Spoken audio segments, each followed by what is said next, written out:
Bueno, el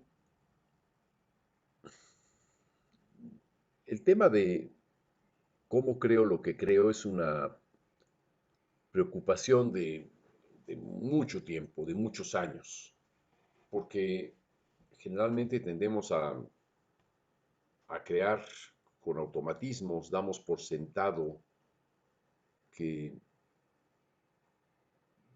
los útiles de los que disponemos nos van a servir y, y nos parecería que no hay ni siquiera que preguntárselo.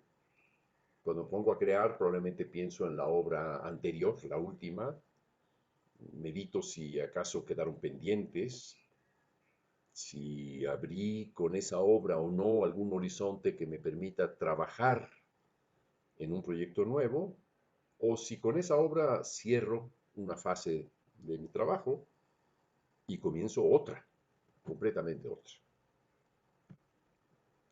Quiero decir que para mí en mi trabajo ha sido tan eh, hecho de rupturas, de construcciones y luego de rupturas, que a estas alturas, a mis 77 años, pasado mañana 78, eh, observo que hay aproximadamente 7 etapas de trabajo.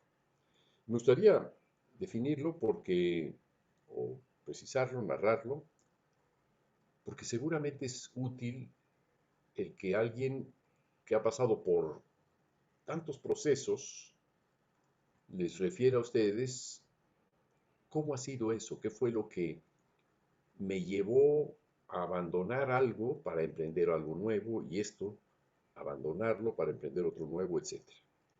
Como si fuera una escalera. A veces hacia arriba y a veces hacia abajo.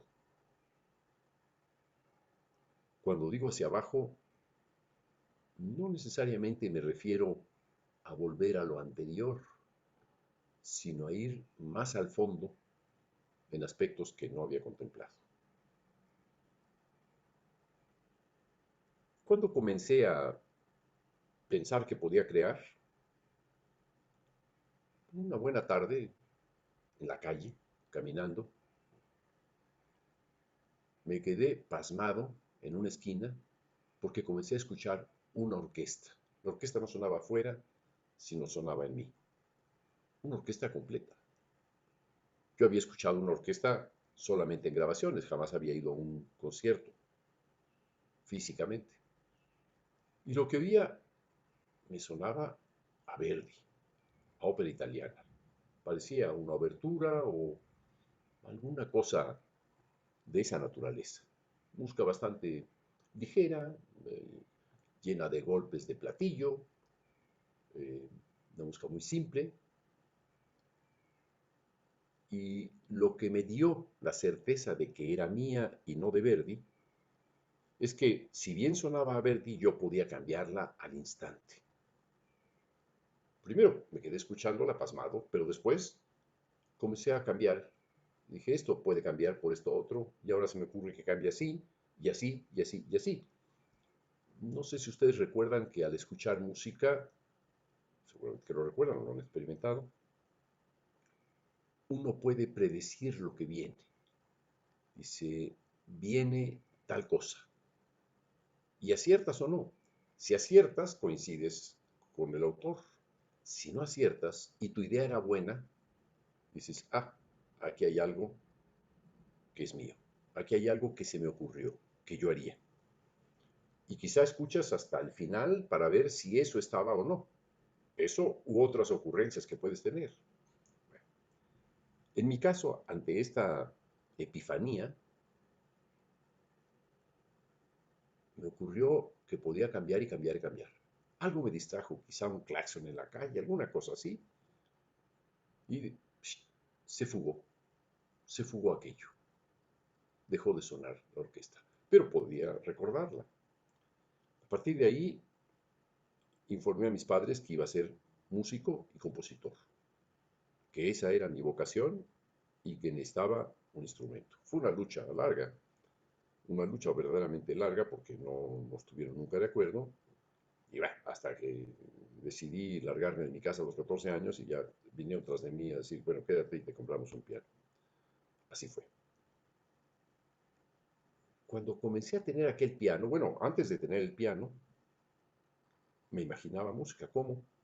Pues iba a unas clases de piano y tomaba las clases estudiando con tenedores y cuchillos en el comedor de mi casa. Los tenedores y los cuchillos tenían una pesa, digamos, en la parte del mango, y en la parte de la punta de los tenedores o la punta de los cuchillos era donde yo hacía mis ejercicios. Así pasé un año completo haciendo ejercicios de piano, el Hanon. Nunca llegué a tocar ninguna pieza, pero lo que me parecía importante es que yo oía aquello, oía esos ejercicios, llegaba, ya los entendía. Y el tocarlos me fue refrescando la mente, etcétera. Cuando tuve el piano, comencé a explorar. Esta fue, digamos, una segunda etapa. ¿A explorar qué? Lo que, lo que llegase. Tocaba y veía cómo se escuchaba o tocaba tratando de mover aquello que estaba tocando como sonaba cierto tipo de música. Y como cierto tipo de música podía ser cómo se movía la música de Bach, o la de Händel, o la de Haydn, o la de Mozart, o la de Beethoven. Hasta ahí llegaban mis conocimientos, no eran muchos. Pero sí podía imitar la manera en la que, digamos, se discursaba la música.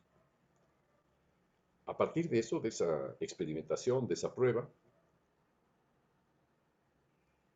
fui descubriendo que mejoraba, que los resultados que estaba dando mejoraban y poco a poco me los apropiaba.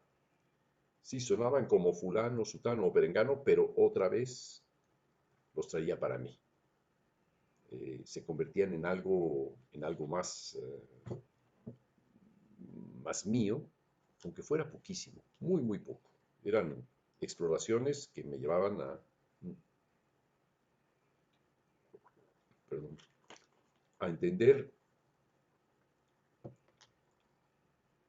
que algo había mío en todo eso. Tomaba clases y ningún maestro me servía, ninguno.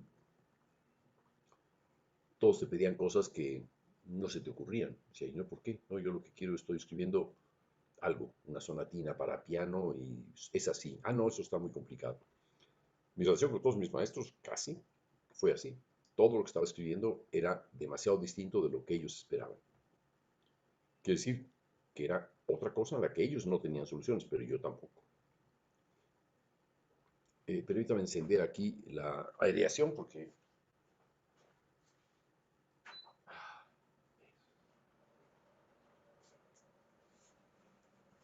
aquí hay bochorno. Ya, ok, muy bien. Eh, en esa etapa comencé a escribir cosas que dije, bueno, conocía música, comencé a leer lo que aprende cualquier estudiante de piano, el libro de la Magdalena Bach o incluso hasta Bartók, el Microcosmos.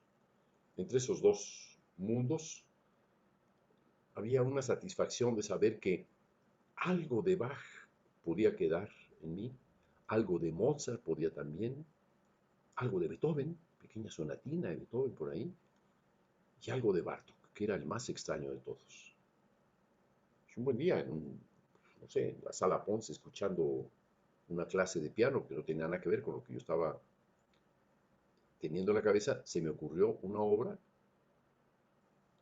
que inmediatamente la apunté en un cuaderno. No tenía forma de apuntarla en ningún lado, pero mientras estaba escuchando una clase de piano, comencé a escribir, y salió una primera pieza. Entonces me fui corriendo a casa y comencé a trabajarla. ¿Y qué era lo que hacía? Que aquello que había escrito al inicio tenía que mantener parecido con lo que seguía. Y lo que seguía podía tener otro ambiente, otra atmósfera. Y así sucesivamente esas atmósferas iban progresando para buscar algo que se movía de forma distinta, pero con los mismos modos, con el mismo fondo, con el mismo aspecto, que es lo que diríamos se parece a Bartók a lo largo del transcurso. Bueno, de ahí pasé a estudiar en el taller de Carlos Chávez, que era una estupidez en la que teníamos que imitar el estilo de Mozart, luego el de Beethoven y luego el de Brahms. Estudié con un gran maestro, Orbón, pero salí en cuanto él se fue. No había más que hacer.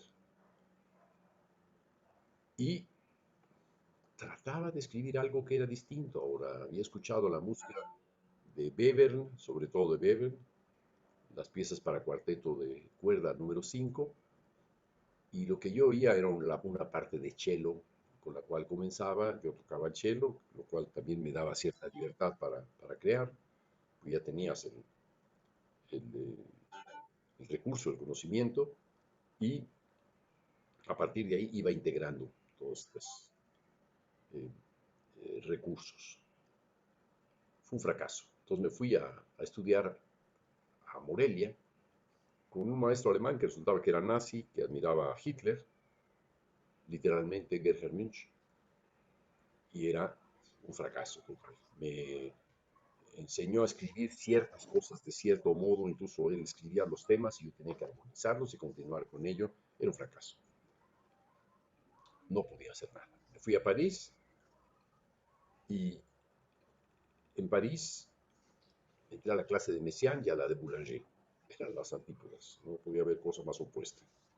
Lo único que compartían era que eran cristianos o católicos. Y bueno, la de Boulanger no enseñaba más que armonía, contrapunto y se acabó.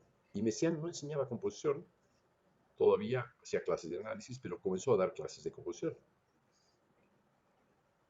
Y yo estaba escribiendo una canción que era de un tono un poco romántico vienés, romántico moderno, atonal vienés. Se la presenté y me dijo, no, eso no se hace. Me pareció muy mal. Y pasó después de mí un alumno que tocaba cosas igualitas a Messiaen, dijo, esa es la solución. Dije, caray, chao, me fui de inmediato de ahí, que no tengo nada que hacer con este señor. Después tuve experiencias muy importantes como escuchar pasmado la música de Xenakis. El hecho de que no había escalas, que todo se movía de forma continua. Un deslizamiento de 40 o 50 cuerdas que iban en distintos sentidos, como un abanico, y que desembocaban en un sonido colectivo, quieto. Fue para mí una de las impresiones más grandes que haya tenido. A partir de ahí, todo lo que había aprendido no me servía. Me preguntaba cómo podía aprender aquello que había escuchado. No se me ocurría imaginar una música así porque no entendía cómo hacerla, siquiera. Entonces me vinculé a las clases que podía dar Xenakis y a hablar con él, en fin. Y al mismo tiempo fui donde Stockhausen, que me propuso algo, bueno, que nos propuso a los alumnos, escribir un texto describiendo una improvisación para un grupo. Y ahí fue una liberación. Esto era el año 68. Yo había cerrado la puerta del conservatorio tras de mí. Eh, Había dejado también las clases de Boulanger por un momento. Había descubierto a Xenakis un año antes. Y con Stockhausen era otra revolución, una gran revolución. Y esa revolución era que no necesitabas escribir notas. Era lo de menos. Lo que necesitabas era escuchar, decirles a los demás cómo escuchar algo. Era, desde luego, fascinante descubrir que se podía hacer música sin pasar por los signos, por su simbolización, y que con palabras podías describir qué podían hacer o sugerir que podían hacer y cómo podían oírse entre ellos. Esto fue la primera vez en mi vida en que me di cuenta que la música era escuchar, y escuchar como la primera vez que yo me había quedado pasmado en la calle escuchando algo y reaccionando a través de la escucha. En paralelo a eso conocí la música de un tal John Cage, catastrófico músico que tiraba todas las reglas de composición, tiraba todos los órdenes, pero no levantaba ningún edificio. Era un auténtico desastre. Un experto en crear caos, pero no daba ninguna solución. Y sin embargo, se ajustaba muy bien a la idea de decir, sí, vámonos al cero, al punto de partida cero, donde todavía no ha existido la música, en donde tengo que pensar cómo hacer la música, con qué, a partir de qué, la ideo, la escucho, invento cómo tocar un instrumento, con los codos, con los brazos, con los pies, con las asentaderas, el piano, por ejemplo. Sí, tenía, por ejemplo, la idea de crear una obra para piano a cuatro asentaderas, brincando de un lado para otro, brincando, tal, tal, tal, tal, tal, tal, tal, tal, tal, queda sentados de pronto. Juegos de esa naturaleza.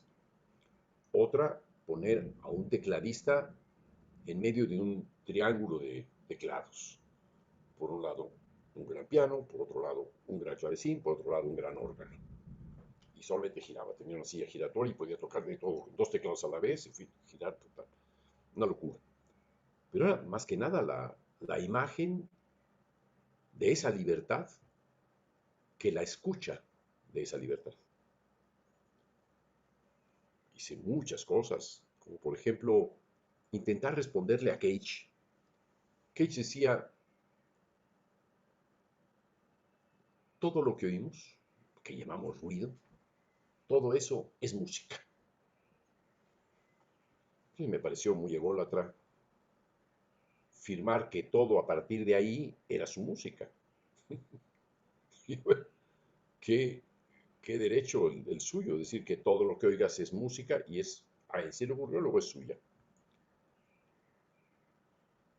Mientras está uno en silencio. Algo que mencionaba Cage era lo que estaba afuera. Nunca mencionó lo que estaba adentro porque no lo tenía. Porque él no escuchaba música. Él pensaba ideas sobre música, pero no oía. Era perfectamente sordo, como su gran amigo Octavio Paz, que no oía, se puede escuchar eso en su propia poesía. Escribí entonces algo que se llama Solo para Uno, que vieron creo que la sesión antepenúltima, la última sesión que tuvimos, que vino Judith Romero a hacer o sea, una encuesta con ustedes sobre la experiencia que habían tenido con ello. Y eso me sirvió ¿para qué? Para afirmar que el poder de la creación estaba en el imaginario, que no es tan importante lo que suena afuera, sino refrendaba lo que yo había experimentado desde niño, sino lo que suena dentro. No es tanto las pruebas que se hacen en el piano o con otros instrumentos, no. Es lo que puedes generar en tu mente a través de imágenes sonoras, de imágenes musicales, de imágenes creativas. Y eso fue lo que me llevó a concentrarme cada vez más en nuevos modos de escucha. Descubrí las músicas repetitivas, eso fue una fuerte influencia. Eh, Eran músicas un poco religiosas o bastante religiosas, todas las músicas repetitivas, tienes que repetir 2 veces, 4 veces, 8 veces, 16 veces, 32 veces, cosas así de esa naturaleza. Y decidí escribir una obra en la que no se repitiera nada, en la que todo fueran pequeñas células, pero que fueran evolucionando. Y las formas de evolucionar iban a ser distintas.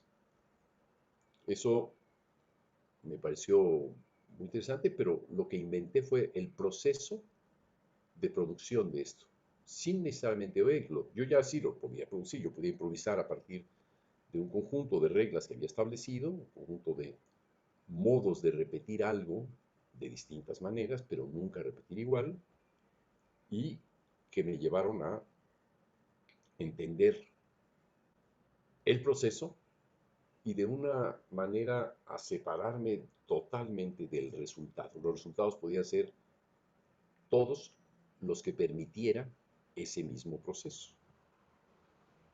Es decir, esto era una especie de creación astronómica, ¿no? O sea, a gran distancia, sin implicarte en ello directamente, sino implicando la creatividad ajena. Esa obra de repetición se llama Memorias, y la mejor versión que se hizo es de Belia Nieto, mi esposa, compañera de toda la vida.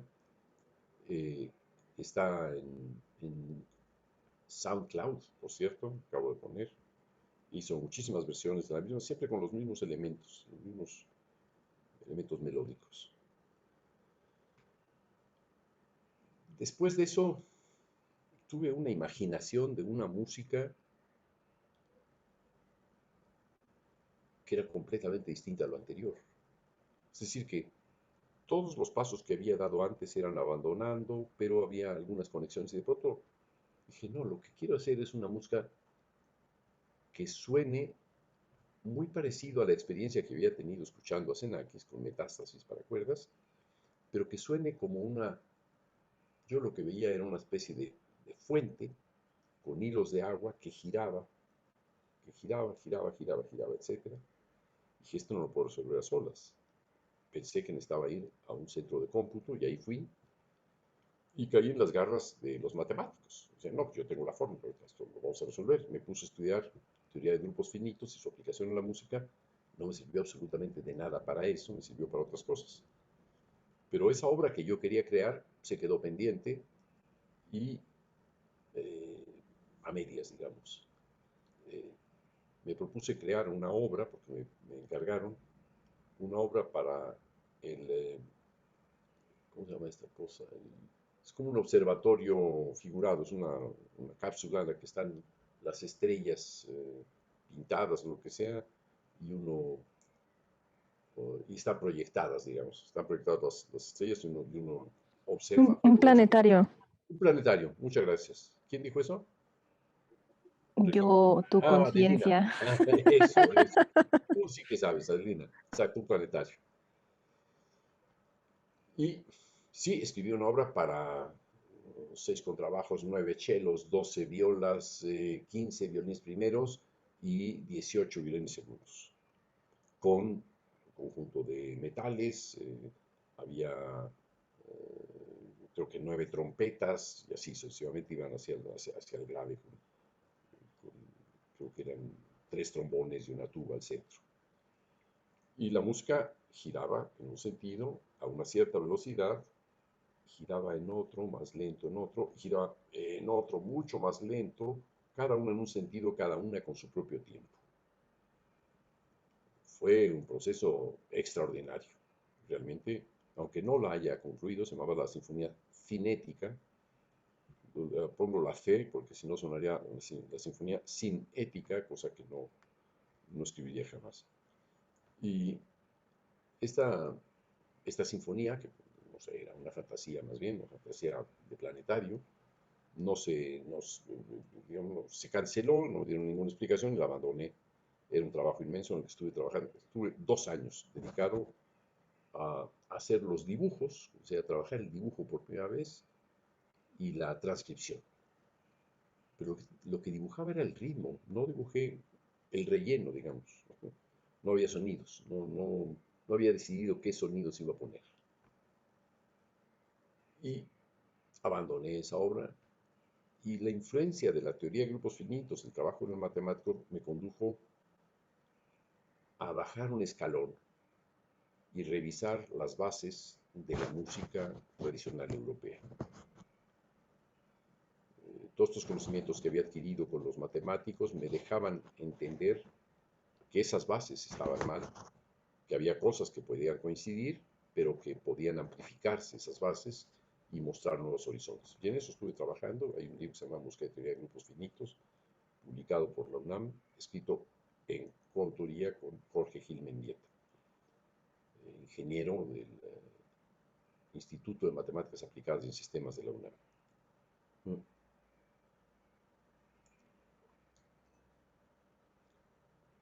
que escribí música que era aplicación de la matemática a la creación. Un fracaso, un total fracaso. Lo abandoné, luego lo retomé y quedó un poco mejor, pero era un fracaso, pensaba así. Pero sin embargo me abrió eso una perspectiva que era implicar la arquitectura en una manera relacionada con los grupos finitos en la creación de una obra. Ya escribí un octeto de metales en donde hay tres trompetas que giran en este sentido y tres trombones con una tuba que giran en este otro y a otra velocidad. De alguna manera tiene que ver con la sinfonía cinética, pero en un octeto. Están distribuidos los músculos en un cubo, hay cuatro en la base, cuatro en la parte del pecho, y el público está dentro de ese espacio. Lo interesante en esa parte del proceso es que yo pude volver a mi memoria musical, es decir, a mi memoria en la que estaban implicados el oído absoluto, las relaciones armónicas, cambiar esas relaciones armónicas por otras, en donde el clúster, en vez de trabajar en un acorde pequeñito formado por dos o tres sonidos, o cuatro o cinco cuando más, no, trabajaba en grandes acumulaciones, en clústeres de ocho sonidos, cuya evolución representaba un problema nuevo para mí. Y la obra se llama Canto Naciente, está dedicada al nacimiento de mi hijo Amadeo, cuyo nacimiento fue muy, muy difícil por problemas médicos, que no vienen al caso, pero en la obra había una cosa que era una armonía de clústeres en movimiento permanentemente, envolviendo al oyente. Es decir, aquí la escucha era colocarte en la condición del niño en el vientre de la madre, oyendo esos movimientos, oyendo esas transiciones. Ahí me parece que es la primera obra en la que realmente entiendo el problema de crear a mi manera. Y es una muy buena revelación, lo cual me llenó de satisfacción, de gusto y comencé a explorar más cosas ahí mismo. Fui al Instituto de Matemáticas a decir que aquello que había hecho tenía ciertos límites, me intrigaba cuántos acordes se podían hacer con ocho sonidos superpuestos, entre 7 y 8, no más. Y echamos a andar la computadora de la UNAM, ahí sí, a mi servicio, y un alumno de estas clases, Rafael Méndez, matemático y músico, me ayudó a hacer un programa, o sea, hizo el programa, yo le expliqué lo que yo quería, y encontramos que en vez de que hubiera lo que yo creía, que serían unas 300 distintas posibilidades de hacer acordes, resultaban que era cerca de 2000, 1800 y pico.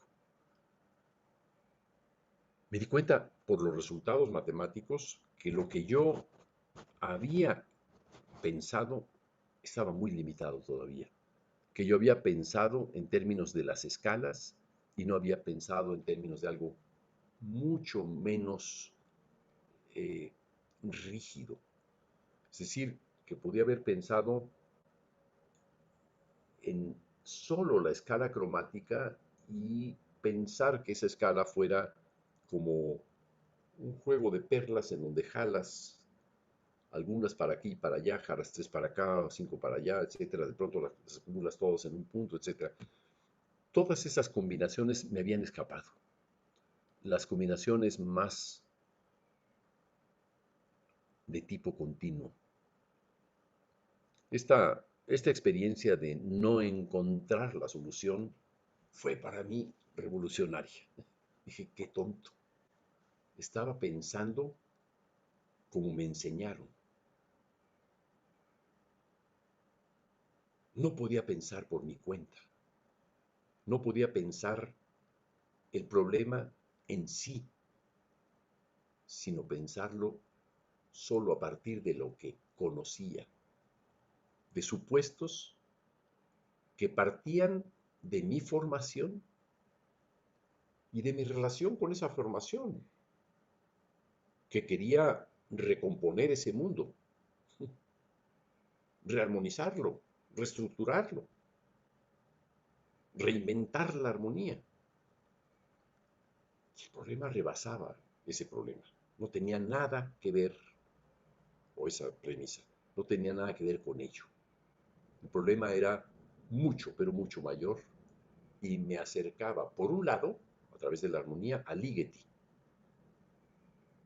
con sus obras orquestales hechas de continuos, y por otra parte a Xenakis, con sus obras orquestales hechas de glissandi. Pero los glissandi eran algo ajeno todavía. Ahí había una sección compleja que yo resolví a base de escalas descendentes, descendentes. Cuando escuché el resultado en el estreno, dije, qué fracaso, es una porquería. Y me dediqué medio año a trabajar a través del dibujo esa sección que yo había mal resuelto, lo cual fue una gran, una gran solución, porque entré por primera vez, por necesidad, por convicción, por experiencia auditiva, en el continuo, a utilizar los glissandi. Me pareció, observando el proceso mismo, que no era posible pensar en notas, sino diseñar cómo se movía aquello para poder entenderlo. Era cuestión de ver esos dibujos, corregirlos y entender que aquello que estaba viendo se oía. Digamos, en el sentido de la escritura yo puedo hacer esto, ¿no? Y creaba cosas que caían, que se precipitaban. Pero esa manera de precipitarse podía ser lenta, podía ser rápida. Esa manera de moverse de las cosas, que es lo que me parece fundamental en el proceso de creación musical y artístico en muchos aspectos, era la que estaba mandando. Una vez que entendí cómo se movía aquello que se precipitaba, que caía, etcétera, y lo convertía el resultado en música, me dije, esto debe ser, porque lo que veía escrito era un espanto. Era una nota, un hilo, otra nota. O una nota, un hilo, otra la misma nota con un hilo que cambiaba y otra nota. Y me di cuenta que tampoco bastaba eso, que había que borrar, que hacerlo más brusco, que tenía que aquello ser una explosión, una destrucción, un desparrame, momento crítico, y tuve entonces que comenzar a incorporar las distorsiones del sonido. No bastaba el sonido puro, eso era trivial, así infantil. En el mal sentido, un niño lo habría hecho mejor que yo desde el inicio. Habría hecho un trazo, una mancha y ya estaría solucionado. Pero yo ya no era niño y pensaba como adulto, desgraciadamente. Volví entonces a pensar un poco como niño. Vamos a llenar de lodo todo este sonido, vamos a convertirlo en una materia infecta, en una materia difícil, en una materia borrosa,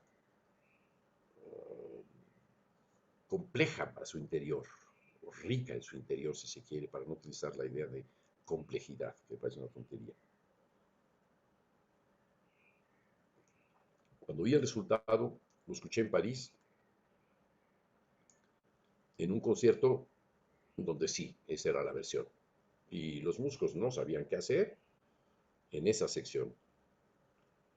Entonces ahí tuve que explicarles, y eran músicos expertos en tocar, por ejemplo, la música de Xenakis, pero esta era distinta, era otra manera de organizarlo. Era bastante más catastrófica. Lo que buscaba yo era básicamente un enorme desorden, un enorme caos, pero definido con una gran precisión. Quiere decir que ahí hubo un despegue de los métodos de Xenakis. Yo nunca los apliqué, me parecía una tontería, la estocástica, la probabilística, y lo que apliqué es lo que debe ser en vez de lo que podría ser, porque ya venía yo de un proceso largo en el que había dejado el yo en manos del intérprete, que el intérprete decida la versión que quiere hacer, que el intérprete eh, ponga de su parte, que colabore, que participe, yo desde Stockhausen o desde Cage, que le vamos a dar instrucciones al intérprete, pero que él improvise y a su manera. Y nosotros guiamos, ahí somos, digamos, los conductores supremos de lo que va a ser el otro, pero no lo definimos totalmente. El otro lo va a definir. Y en este caso no, en este caso había que definirlo totalmente.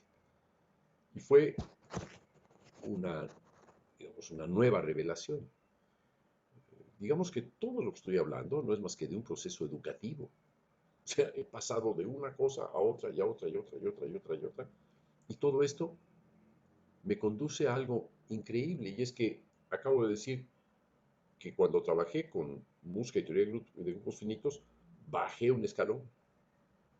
Pero ese descenso me hizo tocar con algo mucho más privado, que era la percepción del drama, la percepción de la dificultad del nacimiento del hijo y la necesidad de reflejarlo, al menos a través de mi propia creación. Entonces, ¿cómo fue creado esto? Fue creado desde un sentimiento de temor, de dificultad, de horror incluso, y a fin de cuentas, también de esperanza. Dentro de esa obra había la ilusión de que el mundo fuese más armónico, el deseo de que fuera más armónico. Esta era la mejor intención, y en el otro lado estaba aquello que ocurría, aquello que se llamaba realidad, la realidad interponiéndose en el ideal. Idealidad versus realidad.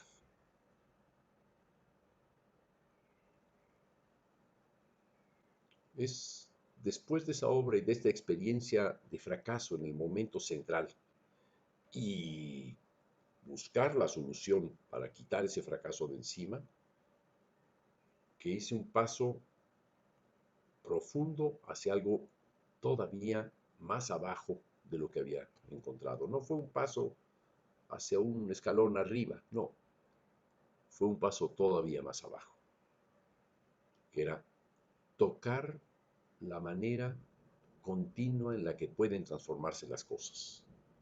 Y eso me ocurrió trabajando con la computadora de Xenakis, llamada la UPIC, en un viaje que hice después de la muerte de mi padre.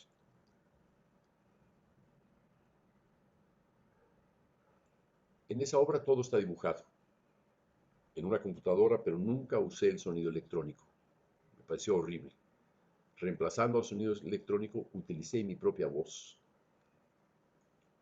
Entendí que yo mismo podía crear una materia así de horrenda como lo que quería yo escuchar.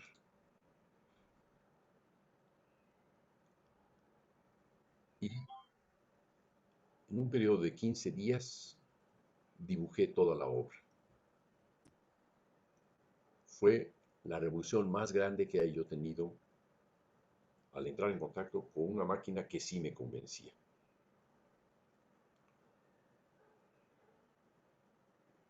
Poco después trabajé en Stanford en la computadora de ellos y me pareció que era un fracaso aquello, no me gustó para nada, no pude nunca hacer nada, pero descubrí otras cosas que eran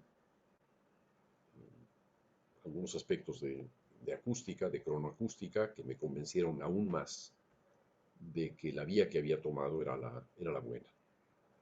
Discrepé de Xenakis en que él creía que el sonido y el ritmo eran dos cosas muy distintas, que no tenían nada que ver, y adhería a la idea de Cowell, de Henry Cowell, de que el ritmo y el sonido son ambos parte de un continuo de frecuencias. No lo expresaba así Cowell, pero digamos fue el precursor. Y eso fue lo que me hizo contactar y conocer a Conlon Nancarrow, con quien compartí muy buenos momentos a lo largo de toda su vida, desde que lo conocí. Fue una experiencia no tanto formativa como confirmativa, de que había alguien que había entendido que el ritmo y el sonido eran la misma cosa y que el ritmo era otra cosa de lo que habíamos aprendido. Los europeos pensaron que los sonidos se fusionaban en armonía y que los ritmos se fusionaban en sincronía. Nancarrow tiene dos sincronías, al inicio y al final, y nada más. Y es que es cierto, en mi propio trabajo con el ritmo, la sincronía no existe. Es más, no tiene por qué existir. Bien, entonces esta idea de recuestionar el papel del ritmo. El ritmo es, por ejemplo, si uno analiza una partitura de Ligeti, está hecha de ligaduras y ligaduras y ligaduras para vincular sonidos de muy larga proporción cuando en realidad podría escribirse de otra manera. La idea de ritmo de Ligeti es muy elemental. La idea de ritmo de Nancarrow es un fluido que está evolucionando permanentemente, en cualquier sentido y a distintas velocidades.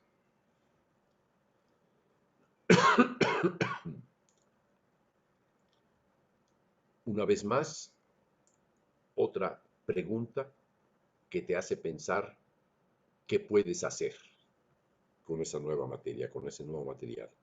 Y a partir de eso, escribí una obra más, que es la primera obra en la que se dibuja el sonido y el ritmo de acuerdo con la misma metodología.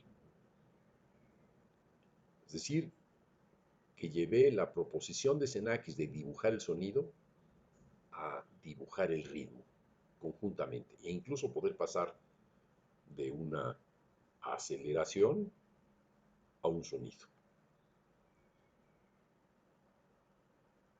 Esta idea es una novedad teórica, pero también es una novedad que impacta a la imaginación. A mí la novedad entró a través de la reflexión. Si reflexioné acerca de esto, era algo que ya venía yo pensando desde la sinfonía cinética, cuando algo tenía que dar vueltas y aceleraba, aceleraba, aceleraba, etc. Lo que yo buscaba era un remolino y había límites para ese remolino, límites de velocidad de ese remolino. Todavía no lo tenía resuelto. Pero ahí, en el proceso de estar escribiendo esa sinfonía cinética, fue cuando justamente conocí a Nancarrow y nos hicimos amigos y al compartir ambos la admiración por Cowell. Esto fue mucho antes, digamos, fue en el año 74, 75. Pero ya en el año 80, 81, entendí estos problemas y requirió ya no solamente entenderlo, sino exigió hacer teoría. O sea, convertirme en un teórico por necesidad. O sea, no había soluciones. Cowell había dicho algunas cosas, pero no todas. Nancarrow nunca fue un teórico. Xenakis era un teórico, pero de soluciones de ingeniero. No tenía las soluciones, digamos, de un físico matemático. No las tenía. Esto me hizo a mí reformular mi propia concepción de la música, de que tenía primero que resolver cómo funcionaba para poder crear una obra.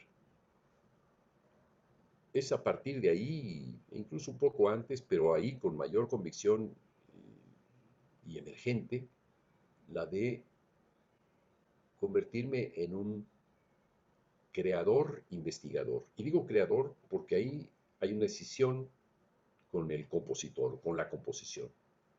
No tiene nada que ver la composición. La composición se hace a partir de cosas que uno conoce. Eso ya lo había conocido, no me sirvió. Por fin encontré que la mejor forma es diseñar tú mismo tus propias soluciones, entender tú mismo tu propia teoría, tu propia base teórica, elaborar en ello, inventar incluso en ello, sin proponerte cosas nuevas. Y las propuse y las entendí y las logré.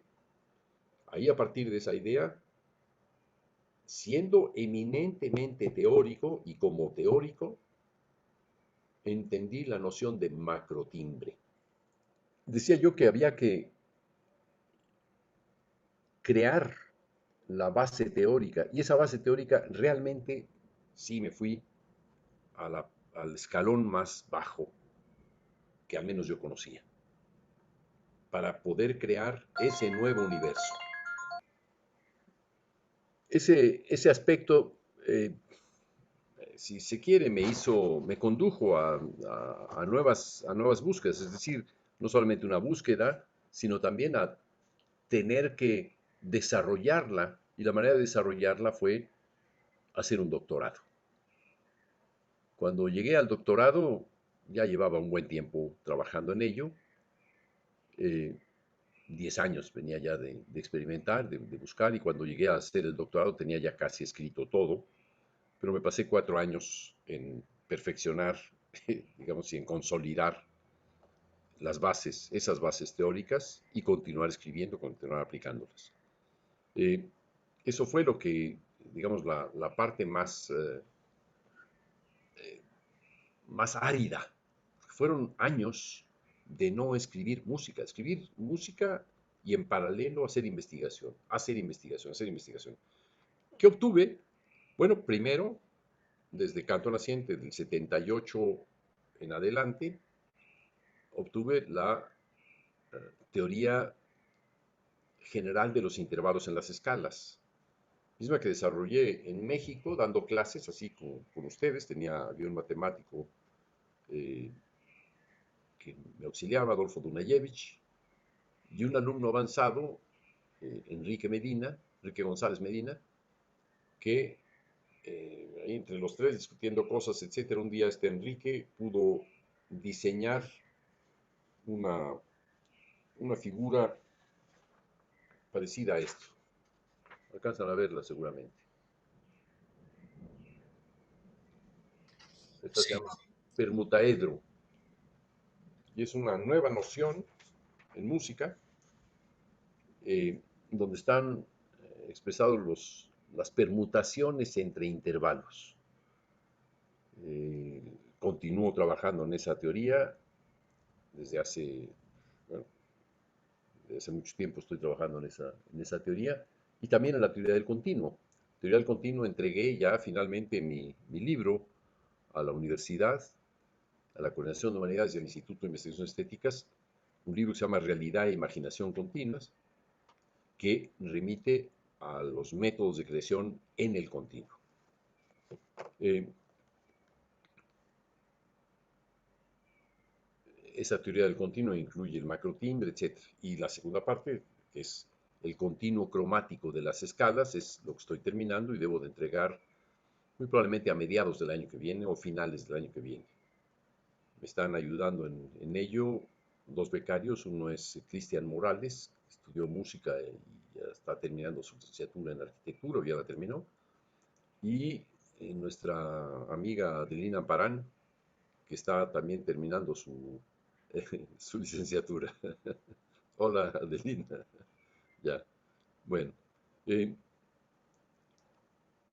son, son objetos muy, muy complejos de diseñar, de trabajar, etcétera, y estamos elaborándolos. Llevo con Cristian lo menos 7 años revisando dibujos. Es un proyecto muy, muy complicado. Son más de 200 y pico de dibujos, muy, muy complicados. Bien.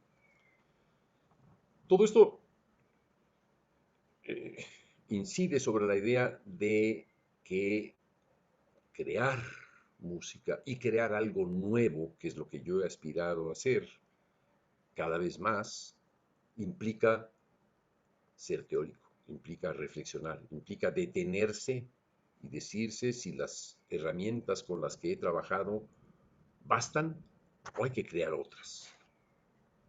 Si hay que crearlas, hay que dedicarse a ello. Una parte sobre el continuo, por ejemplo, fue el diseño de un nuevo modelo de UPIC de Xenakis, en el que estuve trabajando de 2000 a 2001, dirigiendo el propio centro que había creado Xenakis, el Centro de Estudios en Matemáticas y Matemática, Centro de Estudios de Automática y Matemáticas Musicales de París. No logré el objetivo, ahí está abierto todavía este proyecto, ya se sabe cuál es el proyecto y está distribuido, está publicado, etcétera, y alguien lo podrá construir. Se trata de dibujar en 3 dimensiones, macrotimbres, ricos en sonido y en ritmo. Bien. Eh, Quiere decir que también pasé del aspecto teórico al aspecto tecnológico, el diseño de un sistema informático que en México logramos hacer, también en el Instituto de Matemáticas Aplicadas de Sistemas, se llamaba el sistema EGUA-OLIN. EGUA en náhuatl, echar a volar, y OLIN en náhuatl también, movimiento, echar a volar los movimientos. Ese sistema sirvió en el Lacremos en los años 92 a 96 para trabajar con él, hacer dibujos, etc. Y después ya se cambiaron los sistemas y fue un desastre. Y el otro, la parte del sistema de los intervalos, fue utilizado en la CREMUS y fue publicado por la Facultad de Música como MUSIC. Es un programita que contiene un disco de instalación y un manual de 50 y tantas páginas. Bien. ¿Qué ocurre después de todo eso que había buscado? Muy bien, está muy bien. Puedo crear la música que imagino, pero no alcanzo a entender y a transmitir algo que para mí es fundamental y es la emoción. ¿Cómo entrar al universo de la emoción? El universo de la emoción no se habla de ello en la formación. Es más, los músicos profesionales, si quieren que haya emoción, pondrán la palabra emotivo, expresivo, con ánima, entusiasmado, pero no dicen cómo hacerlo, o sea, dejan en manos del intérprete que busque la emoción, que la exprese. Es más, en algunos autores ni siquiera se acostumbraba a decirle al intérprete que se emocionaba y se acabó, era todo. Pero la música que nosotros hacemos es mucho más difícil, mucho más complicada, tiene muchísimos más datos, requiere una construcción específica más elaborada, es más intrincada la materia, es más intrincado también el conocimiento que tenemos sobre la materia. Los conocimientos que hoy tenemos serían imposibles en tiempos de Stravinsky. Pues tenemos un conocimiento científico vinculado a nuestro trabajo y en eso han contribuido los sistemas informáticos, que nos han educado de una nueva manera a eh, observar cómo funciona la materia a través de la máquina. Ya no de un instrumento tradicional, sino a través de máquinas que pueden generar los resultados desde el principio, desde la base, desde lo más elemental, a base de la digitalización, es decir, de la conversión binaria, 0 y 1. Con eso se puede ir desde ese universo profundo, digamos, de la matemática y la informática para elaborar en planos mucho más ricos que la simple materia. En las preguntas que me hacía, la insatisfacción que tenía, me condujeron a investigar la creación de una ópera. Esa ópera es Murmullos del Páramo, basada en Pedro Páramo de Juan Rulfo. Una parte de mi búsqueda fue leer a Rulfo y escribir sobre lo que había leído. Es un libro que se llama El sonido en Rulfo, segunda edición, Sonido en Rulfo, El ruido ese. Desde 1989 tenía yo el proyecto de crear esa ópera. y la primera versión de la ópera se hizo en 1991 o 92 en Madrid, que es Doloritas. Ahí realmente entendí cómo organizar la materia audible en un sentido dramático. ¿Cuál es el sentido dramático? El sentido dramático tradicional sigue siendo crear una melodía hermosa o dolorosa o triste o lo que sea. Pero, ¿y cómo podemos hacer eso ahora? ¿Hay alguna música que les parezca que expresa el dolor, que expresa la angustia, que expresa el sufrimiento? ¿Cuál sería la forma de hacerlo? Hasta ahora habíamos tenido modos de crear esa música. Y eran los modos que nos indicaban los grandes maestros, las grandes soluciones de los grandes maestros. Podemos pensarlo, digamos, desde el canto gregoriano, Monteverdi, Bach, Mozart, Beethoven, sin duda, Schubert, Schumann, Brahms, Mahler,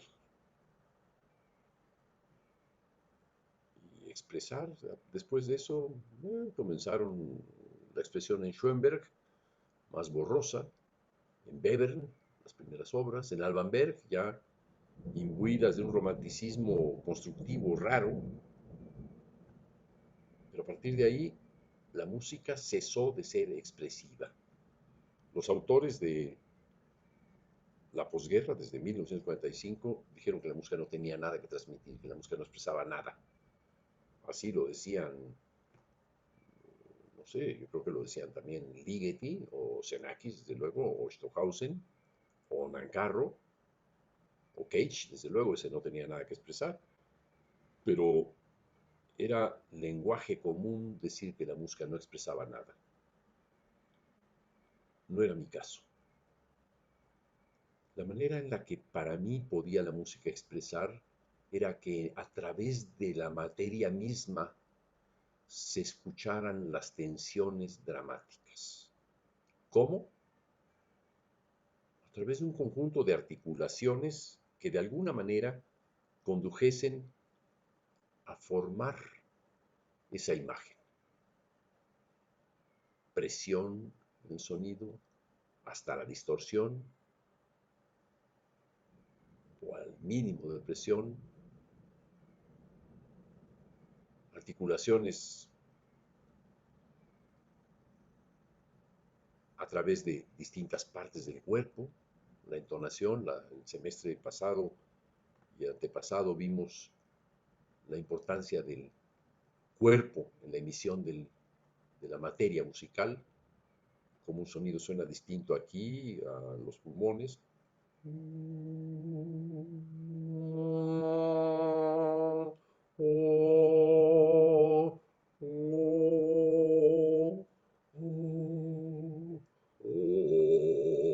vientre. Genitales, que es como normalmente se canta. Todos esos elementos y muchos adicionales, que habría que hacer un seminario sobre ello para expresarlo, lo pueden leer en un texto mío sobre la voz que está en mi página de internet, de academia. Eh, Todo ello me permitió crear la voz de Doloritas, que es la madre muerta de Juan Preciado. ¿Cómo es la voz de una madre muerta? Las vivencias más dolorosas son las que conducen a entender cómo suena ese dolor. Ahí no hay forma de perderse. Si uno es capaz de observarlo, si uno es capaz de vivirlo, y si uno es capaz también de intentar reflejarlo. A lo largo de entre 1989 y 2006, es decir, 17 años, escribí Murmullos del Páramo. Pueden escuchar algunas partes de ella, les recomiendo escuchar en YouTube Mictlán, para voz, contrabajo y ruidista. Es una música como no se había escuchado antes, en la voz y también en los instrumentos. Hay un contrabajo que suena como una voz humana. Tampoco se había escuchado antes. Después de eso,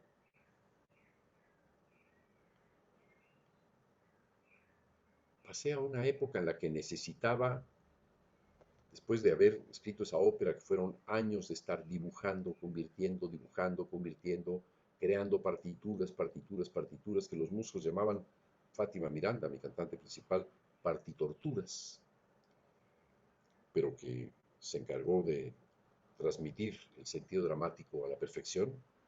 Después de eso necesitaba, y durante el proceso también, crear en vivo, crear la música en vivo. Ya no era solamente pensar cómo debía sonar y hacerlo yo a solas, sino confirmarlo directamente con los intérpretes. Así, por ejemplo, la parte de guitarra que representa a Susana San Juan en la ópera está hecha en el está hecha por el guitarrista, por Magnus Andersson, en un proceso que duró 2 o 3 días. Él quería que yo escribiera algo para guitarra, es un instrumento que detesto. Y una vez en su casa en Estocolmo me dejó eh, explorar la guitarra mientras él se iba a responder, no sé qué, una cosa por teléfono, como yo ahora. Y el hombre, cuando volvió, me dijo, ¿de dónde salieron esos sonidos? Y era yo que había quitado, bajado todas las clavijas de la guitarra y comencé a sonarla de una manera que me dejaba entender que ese instrumento tenía alguna posibilidad. Me dijo, esto nunca lo he oído. Dije, yo tampoco. Y dice, pues me gusta. Dije, si te gusta, está bien, a mí también. Dice, pues ya tenemos obra para guitarra. Y después de eso, pasó como 1 o 2 años, pasaron.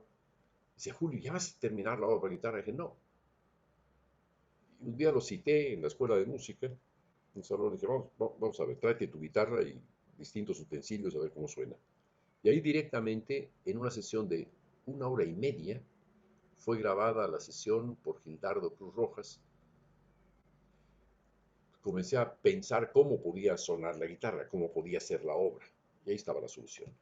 Ya lo entendió Magnus y cuando le mandé la partitura, ya, no hubo más que reunirme con él y hacer un breve ensayo y comencé algo completamente nuevo que era, perdón, la creación en vivo. Escucho algo, se me ocurre, o exploro un instrumento, o exploro mi voz, o exploro la voz de otra persona, o escucho cómo otra persona puede explorar a través de mis instrucciones, y solamente a través de, de las instrucciones que pueda yo dar, en un trabajo muy exigente para el intérprete y muy exigente también para mí, voy creando paso a paso la obra. Hay cerca de una docena de obras con intérpretes de distintas partes del mundo. En los únicos lugares, el único lugar en donde he fracasado ha sido en Estados Unidos. Ahí la gente siempre está ocupada, nunca tienen tiempo libre, es un asco. La creación en vivo implica esto. Yo escucho lo que quiero y lo puedo cantar. Y puedo explicar cómo se hace en el instrumento. Esas son mis condiciones o en la voz. O sea, son las condiciones para decir, yo sé de lo que se trata. Actualmente estoy trabajando con el CEPROMUS en 3 proyectos de aquí a mediados del año que viene. Son proyectos, con una mancha, debe haber manchado alguna cosa. Ah, no, son las obras. Pero, son 3 proyectos. Uno, una obra para viola sola, con Alena Strushkova, una violista rusa. Después con los miembros del cuarteto, los 4 principales de las cuerdas. Y después con todo el conjunto CEPROMUS. Es lo que estoy haciendo en la pandemia. Como a nadie le interesa escuchar conciertos de música contemporánea ya hechos, lo que les he propuesto es crear videos de las creaciones en vivo. Y eso me parece una, un mayor interés desde el punto de vista de cómo funciona este proceso, pero también un mayor interés de ver cómo se hace la música contemporánea con estos intérpretes, cómo se puede trabajar con ellos. Y son extremadamente flexibles, es un enorme placer poder trabajar con ellos. Bien. Esa es una parte del proceso, pero la última parte de todo este proceso es que hace 12 años, después de morir mi esposa, decidí, no es que haya decidido, que haya querido, simplemente no me volvió a interesar escribir música, no me volvió a interesar. Y lo único que he hecho ha sido escribir un libro, una novela, primero escribiendo algunos textos, en fin, como si le escribiera a ella, como si le contara. Así fue nuestra relación por muchos años. A las 3 de la madrugada yo me despertaba o estaba despierto y la despertaba a ella y le contaba lo que estaba escuchando, le narraba las cosas que hacía, cómo podía sonar aquello y al día siguiente eh, me ponía a escribirlo. Debo decir que ella nunca se enteró de todo eso que yo le decía entre las 3 y las 4 y media de la madrugada todos los días. Pero esa es parte también digamos, de la poética de esta novela. Eh, Estoy trabajando en ella desde hace, sí, formalmente desde hace 10 años y es mi nuevo proyecto. ¿Cómo crear la música solo describiéndola? Solamente a través de la palabra sin que suene afuera. ¿Qué ocurre a través de esto? Que el lector se convierte en el intérprete. Supongo que es ese lector o esa lectora quienes van a tener cada quien a su manera las fantasías, los recuerdos, las percepciones, las asociaciones que les va evocando el texto gradualmente. Todo esto forma parte de una vertiente que también creé desde el punto de vista académico y de investigación que se llama nombrar la escucha. Los músicos somos muy buenos para decirlo todo en código, pero nos cuesta mucho trabajo explicar lo que oímos. Es muy difícil explicar también. Por ejemplo, nuestro propio lenguaje y en general el lenguaje humano, simplifica con palabras, nombra cosas, dice lluvia, truenos, rayos, o ladrido, molido, berrido. Pero lo que no hace es decir cómo es ese ladrido.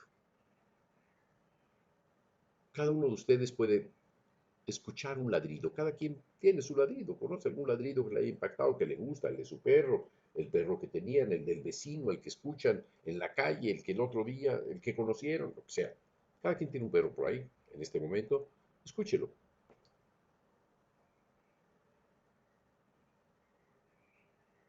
Ahí está en su memoria. Piensen hoy cómo lo describirían. Habrá quien diga, pues comenzó en un fa sostenido y evolucionó a tal, tal, tal, llegó a un re, etcétera. Puede ser.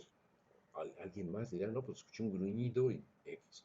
Luego dirán X. Cada quien tendrá una forma, pero les diría que es una experiencia muy formativa el explicar cómo suena aquello que oímos. Es muy novedoso entender cómo suena lo que oímos. Es muy revelador. Y desde luego nos conduce a pensar la música de otra manera, a través, una vez más, del oído. Con lo cual, no hago más que regresar al punto de inicio, pasmado en la calle a los 10 años, escuchando una orquesta. He ahí lo que puedo exponer sobre mi manera en la que yo creo, cómo creo lo que creo. ¿Cómo? De muchas maneras, de todas las posibles, con todos los medios, con toda la comprensión que alcance a tener del tema, lo cual exige trabajo creativo, imaginativo, constructivo, de búsqueda, de corroboración, de aciertos, de fracasos, de revisiones, de intentos y de una permanente evolución. Y sin embargo, yo diría que he sido el mismo a través de tantos cambios. Es el mismo. Los cambios han sido radicales, pero podría decir que siempre he sido radicalmente el mismo. Siempre radicalmente el mismo. Eso es importante para mí. Bueno, después de esta exposición de 1 hora y 40 minutos o 35, eh, quisiera abrir la discusión. Les pido a cada uno de ustedes que intervenga. Carlos Lira vendrá después a hacer su exposición. Por favor, quiero oír preguntas, sobre todo, observaciones. ¿Quién? Yo, Diga. yo Muy bien, quiero Diego. participar. A ver si no se escucha mucho la lluvia. ¿Cómo? Que a ver si no se escucha mucho la lluvia. Pero Bueno, bueno. será un placer. Habla Ah, bueno. fuerte entonces. ¿Ahí se escucha bien, digo? Sí. Ah, ok.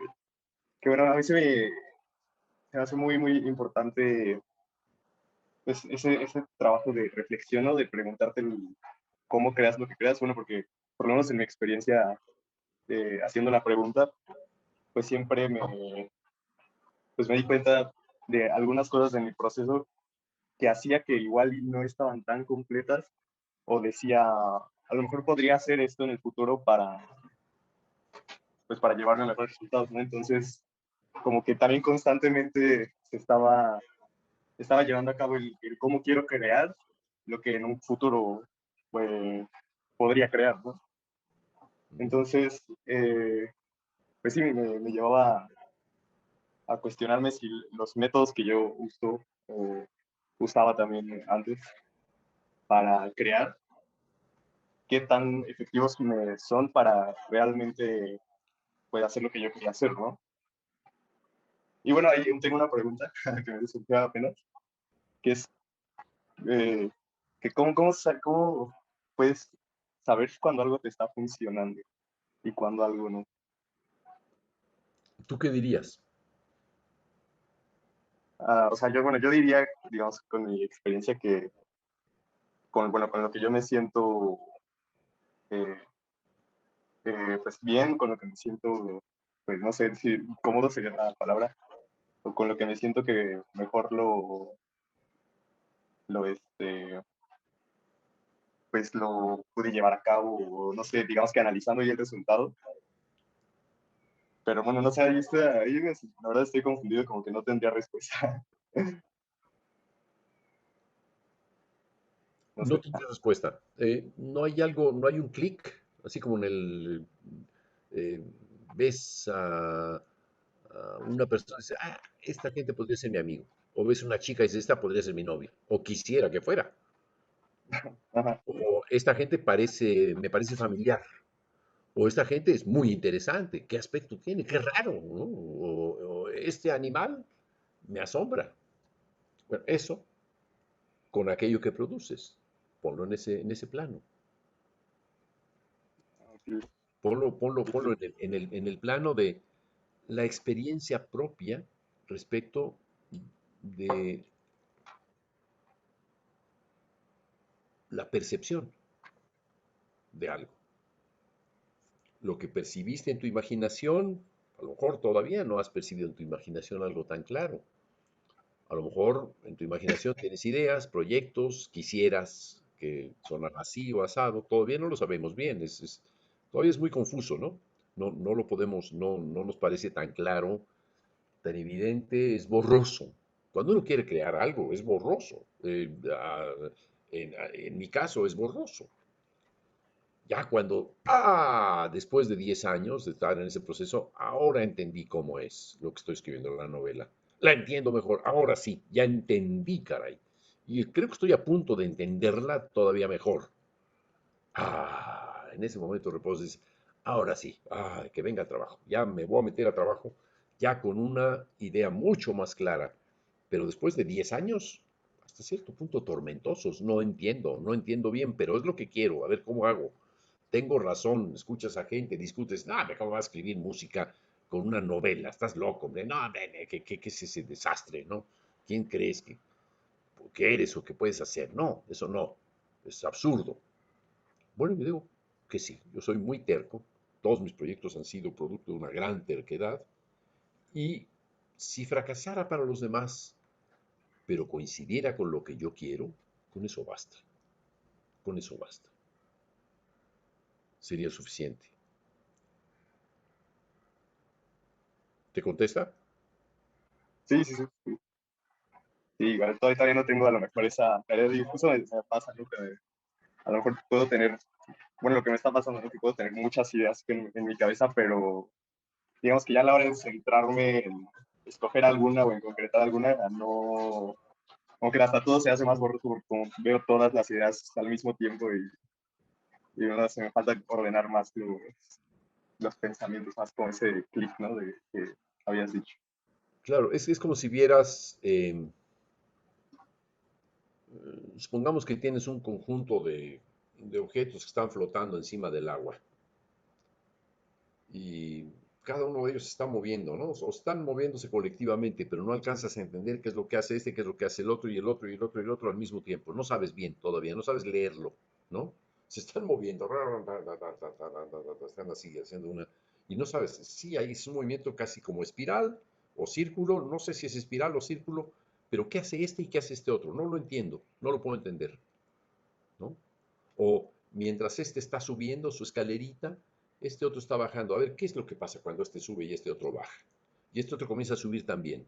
¿Cómo deben de subir uno y otro? ¿Igualitos? No, pero si suben igualitos, quién sabe. Mejor, a ver, vamos a ver si pueden subir de modo distinto uno y otro. Y el otro que esté bajando. ¿No es así? O sea, ese tipo, o sea, pero ¿cómo me represento que están subiendo y bajando? Y dos están subiendo de distinto modo. Y hay uno que se queda quieto. Casi estoy escribiendo un acorde, ¿no? Tradicional. Bueno, pues eso, hay que escuchar mucha música y ver cómo, o sea, escuchar mucha música y ver cómo lo soluciona cada uno. El problema que estás tú contemplando, que es nuevo para ti, es algo que ya observaron muchos otros antes. ¿Cómo se observa? No copiando, no haciendo cosas así para que asimiles a base de la escritura, no, escucha. Se aprende mucho más a través de la escucha. Puedes hacerte una reflexión. Escuché esto, se hacía tal, tal, tal. Si te pones a hacer pequeñas notas sobre qué efecto te produjo escuchar tal obra, qué efecto te produce escuchar lo que estás haciendo. Si intentas describirlo, si en paralelo a lo que estás haciendo asocias una descripción de en qué estabas pensando, cómo quisiste construirlo, cómo comenzó a ser el resultado, en qué se parecía, en qué disentía, en dónde está el acierto, en dónde no, qué le falta, qué le sobra, cómo con esas características debe haber alguien que haya pasado por esto. Vamos a ver. ¿Por qué no me acerco a la música de fulano, estando perengano? O incluso, no necesariamente oír la música de autor, sino escuchar músicas muy arcaicas. Hay un álbum precioso de tres discos compactos de la UNESCO que se llama La Voz, La Voix, V-V-O-I-X. Eh, Tiene copia el maestro Salvador Rodríguez de eso. Es una colección espléndida y es cómo usan y han usado la voz todas las culturas, digamos, de todos los continentes, o una buena parte de las culturas de todos los continentes, las que se pudieron rescatar y las que les alcanzó a los etnomusicólogos a registrar. Qué descubrimiento, qué descubrimiento, porque resulta que sabían muchísimo más de lo que sabemos nosotros, porque nosotros estudiamos en un callejón, ¿no? Callejón académico, no necesariamente es el mejor. Hay que escuchar. La escucha libera, abre pasillos de esos callejones, ¿no? Y nos muestra también horizontes que no hemos contemplado. Escucha y anota lo que escuches. Observa, anota, hazte un diario de tu escucha. Recomiendo a todos lo que estoy diciendo ahora. ¿Alguien más? Muchas gracias. No. Todo el mundo va a hablar. O sea que, Sí, profesor, yo tengo una pregunta sobre un comentario que hizo que me dio mucha curiosidad.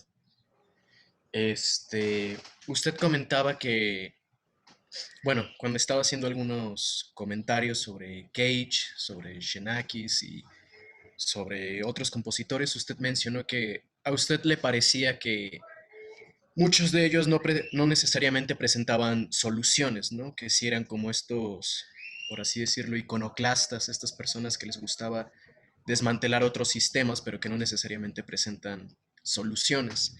Y entre me uno de los refería solamente a comentarios, Cage, ¿eh? Perdón, me refería yo solamente a Cage. sí, sí, sí, bueno, No, no a Xenakis ni Stockhausen, no. Ellos sí presentaron soluciones. y Ya, sí. entre uno de los comentarios que hizo de Xenakis, dijo que a usted no le parecía que muchos de los métodos, pues que él había adoptado para crear su música o para encontrar una forma de hacer su música, como lo son, por ejemplo, la estocástica, Sí. que no le parecían adecuados. ¿Por qué? Para mí. A Xenakis le encantaba escuchar. Él tuvo una experiencia muy joven, antes de tener el accidente, la granada, trozo de fierro que le llegó a la cara y le destruyó la mitad de la cara, del rostro. Estaba en una manifestación en Atenas y le había impactado mucho que en esa manifestación, que eran pues, kilómetros de gente gritando, "Ra, ra, ra, ra, ra", y así, hacían, "Ta, ta, ta, pa, pa, pa, pa, pa, pa, pa, pa". Él escuchaba eso y le fascinaba cómo esos golpes se oían distintos, se oían hasta atrás distintos, pues, se formaba un lío enorme, ¿no? Se formaba una suerte de reverberación de lo que estaba escuchándose ahí cerca, allá lejos se escuchaba después, efecto acústico. Y este efecto le pareció que la mejor manera de producirlo era, o sea, el efecto no de la copia de lo mismo, de la reverberación, sino del caos que se formaba. Él pensó que la manera más apropiada de recrear ese caos era la estocástica, la probabilística. Es decir, en este momento puedo subirle la cantidad de eventos, mantenerla aquí con una pequeña curva que varíe entre 100 y 83. ¿No? Por ejemplo. Y al mismo tiempo, es otro grupo que también está participando, va a tener eventos entre cada 3 y cada 11 veces, entre 3 y 100. Entonces, tum, tum, tum, tum. Supongamos que ese sería el. Y otro más que va a tener otro, y así sucesivamente. ¿Para crear qué? Una imagen caótica. Y después, estos que estaban ocurriendo entre 100 y 83, los voy a bajar a que sean como 3 y 100, y estos otros los voy a subir a que sean como 83 y 100. Por ejemplo, ¿no? Combinar esto. Bueno, ¿Qué es lo que ocurre? Bueno, porque es un juego de números, pero ¿cómo se escucha? No lo sé. Sí, se podría uno imaginar que hay...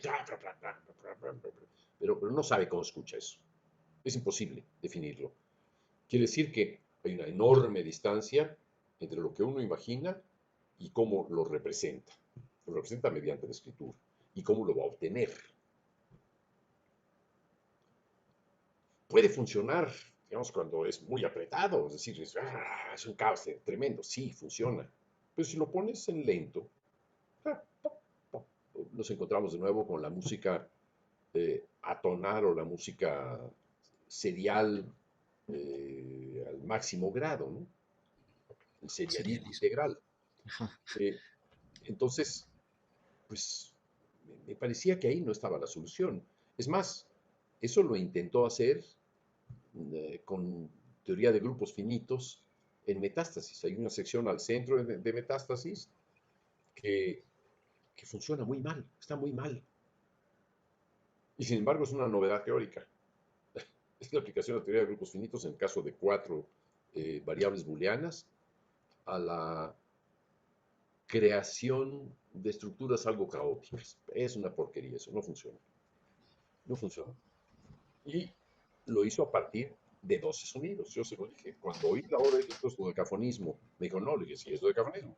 25 años después admitió que tenía yo razón, porque se demostró, ya se encontraron los documentos, le dije, pues aquí están en tu estudio los documentos. ¿Quieres verlos? Ahí están. Es un mentiroso. Entonces, Xenakis tenía mucho del engañabobos. Muchos de sus métodos son de engañabobos. Muchas de sus clases en la universidad eran de engañabobos. Muchas de sus clases eran así. Pero una buena parte de su música, muy selecta, no es de engañabobos. Y esa parte, no sé si se sabía explicar cómo la hacía. Creo que esa no la sabía explicar. Era la intuitiva. Ahí es en donde funciona bien. Ok. Mm. ¿Alguna otra observación? No, esa era mi duda, Ok, mi ¿tú estás en interrogativo. propedéutico, Mario? Sí, Ok, en segundo propedéutico, ¿no? sí, en segundo, así es. Ah, ok, bueno, muy bien, bien. Muchas gracias, profesor. Todavía tú no has expuesto todavía, ¿verdad? Sí, expuse en la segunda clase. Ah, ok, está bueno. Sí, gracias. Como te he visto poco, Sí, es que llegaste no. más tarde que los demás, creo, ¿no? Sí, y además no soy de los que participa tanto, supongo. Ah, bueno, ok, pues está bien que participes. Sí, gracias, profesor. De nada. Julio, puedes llamar Julio más que profesor. Ok, Fíjate. vale. Otra participación. Julio, yo quiero pasar. ¿Ok? No, espérame, mi cámara.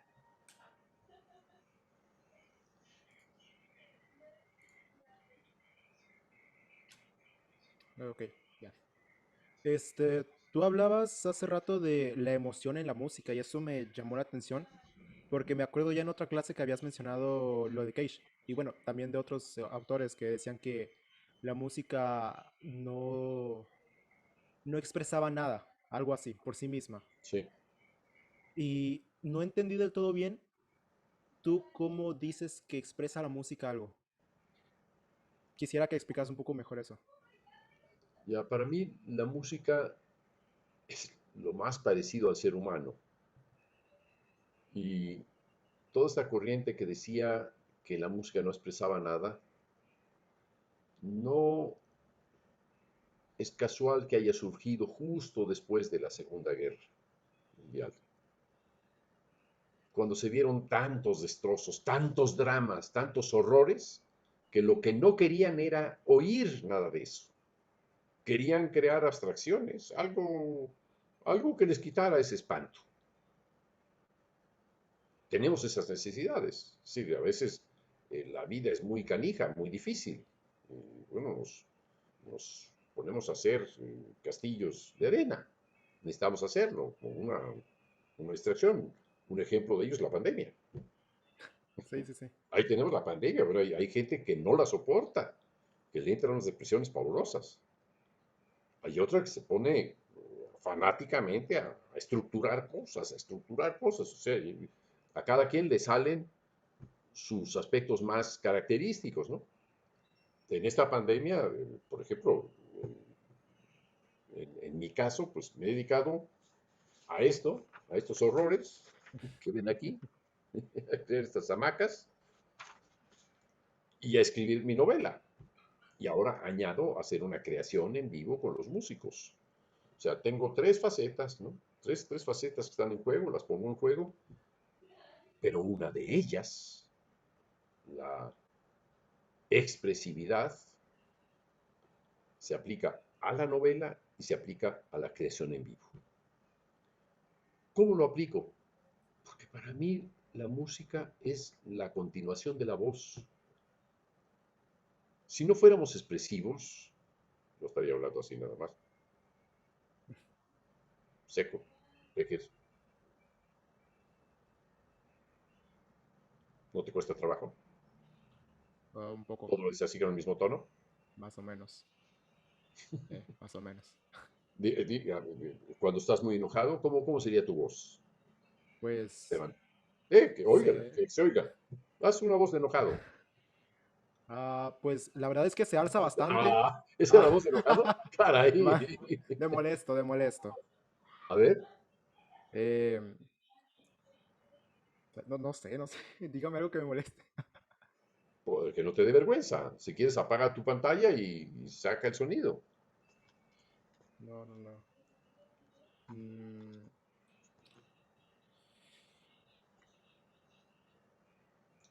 ya te dije que la taza del baño se tapa, se baja. Siempre se debe mantener así. Si no, se le sale todo el aire, toda la mugre, todo eso. Se queda en el aire, se esparce y ahí se queda encerrada. Te he estado diciendo una y otra vez, pero no, nada.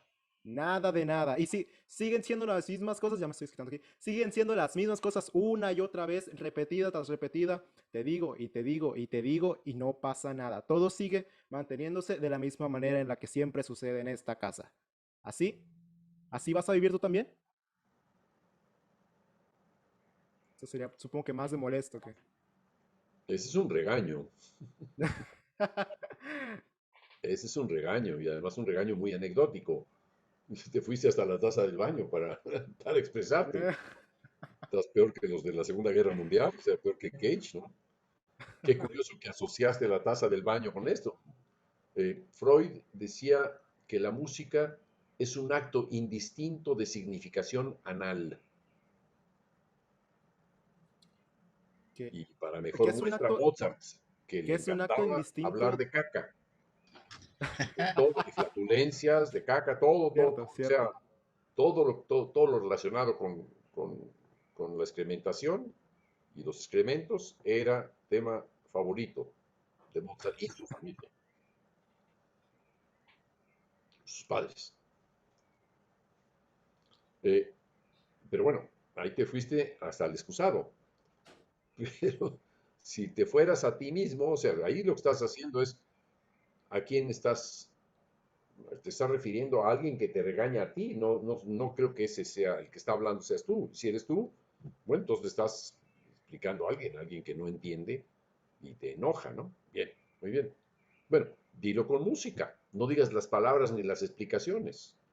A lo mejor tienes ahí ya un tono, un ritmo, una cadencia, una construcción que va insistiendo, insistiendo, insistiendo, ¿no? Ahí, bueno, ahí lo tienes, hay una acometida, ¿no?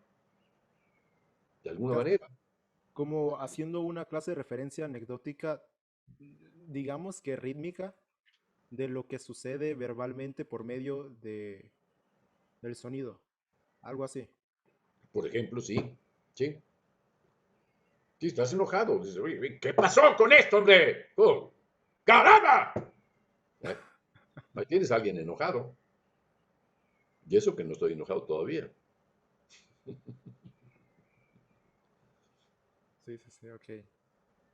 Ok, creo que sí entendí, creo que sí No entendí. hay que temer a enojarse, al revés, es una buena descarga.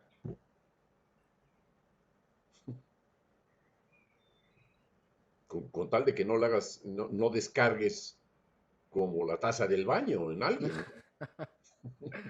¿no? Esperemos que no. Ya, pues eso, pues eso. Y ahora que acabas de reírte, ¿cómo se ríe? También está eso. Hay un ritmo, ¿te das Y cuenta? más por lo que dice Adelina. Tiene ¿Eh? mucha razón ahí. Por lo que dice Adelina, que si dices grosería se siente mejor. ¿Cómo dijo? ¿Qué dijo quién? Que si dices grosería se siente mejor. Ah, eso es lo que acaba de decir ahorita Adelina. Sí, sí, Es lo lo sé, que es escribí. mejor, ok. O sea, no es, no es nada del otro mundo. Eres tú y nada más que tú, como dice la canción. Es Y lo que como, importa, eres tú, como dice la canción, igual. El que trae la batuta ahí es uno. ¿Y por qué no? ¿Tú crees que Bach no se enojaba? Hay momentos de furia en Bach. ¿Tú crees que Mozart no estaba triste, que siempre estaba alegrito? Hombre, ¿tú crees que Beethoven siempre estaba enojado? No tenía momentos de paz, de afecto, de enorme afecto, ¿no? Y de afección. Escuchen, nuevamente la misma observación. Escuchen, escuchen la música de los otros, de todos los otros. No dejen de escuchar ese conjunto de discos, un álbum hecho por la UNESCO que se llama La Voz. Verán que es una... Probablemente está ya en YouTube. Es muy posible que lo haya cargado en YouTube alguien. Es muy, muy posible. ¿Ya? Bueno, ¿alguna otra cosa que quieras comentar, Esteban? ah, no, creo ya está todo. Bueno, Sí, muy bien. gracias. A ti. Más comentarios quiero.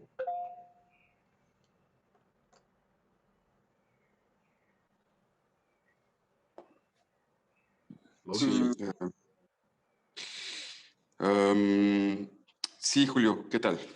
Bueno, Em, para continuar con el tema de las emociones, y de hecho creo que ahí fue en donde nos quedamos la última vez. ¿la última vez Em, de cuáles? el último seminario que tuvimos, Ah, ok. ese fue el punto final, el tema de las emociones.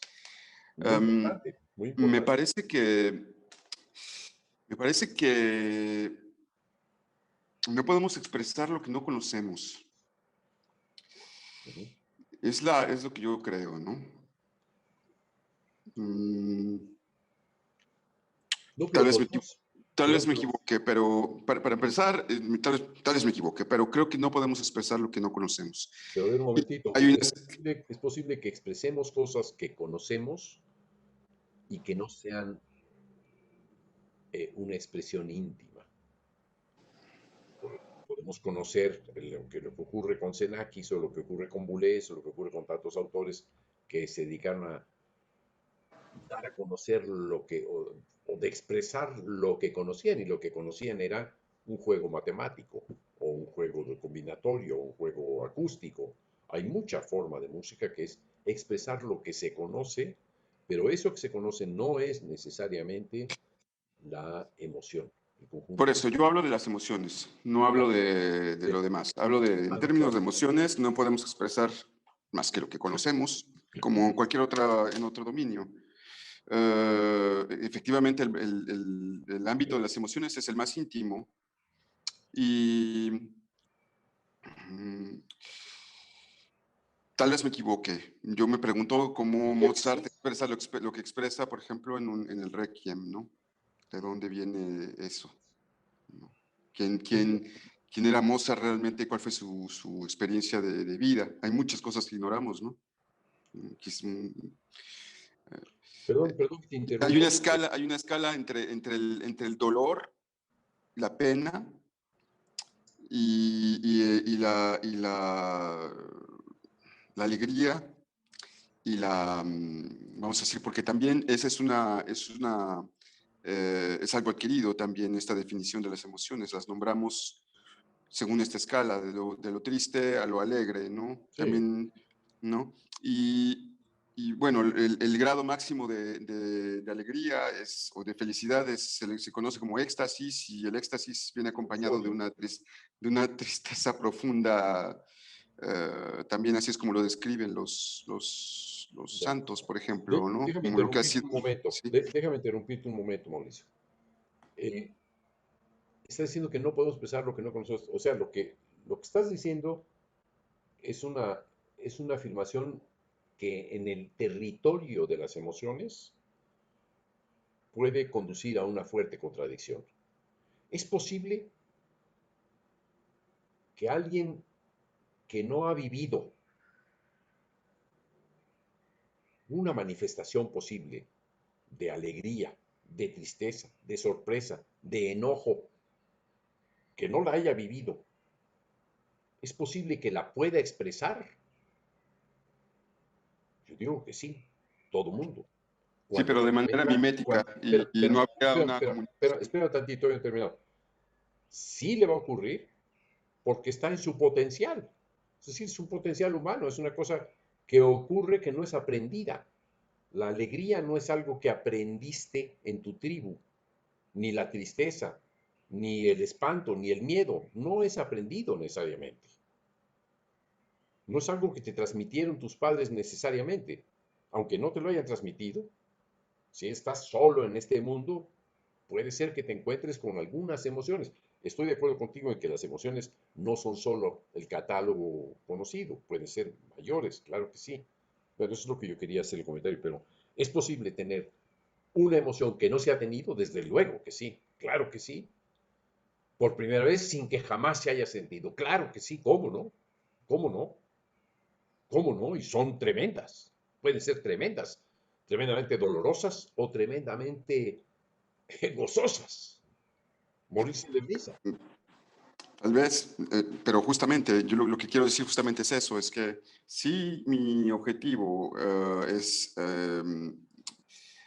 si lo que quiero hacer es una música que tenga un contenido emocional que pueda ser reconocido, ese también es una cuestión un poco misteriosa, ¿no? ¿Cómo puedo expresar y comunicar una emoción que solamente conozco yo? ¿No? Que ¿Cómo? es, hay una comunicación emocional que va más allá, bueno, la comunicación de las emociones seguramente tiene que ver con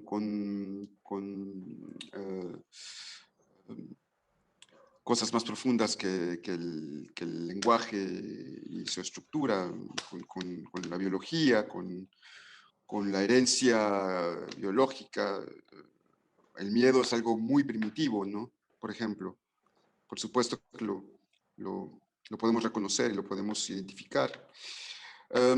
Lo que quiero decir es que si mi proyecto o el proyecto de alguien, de un artista, de un compositor, de un creador, es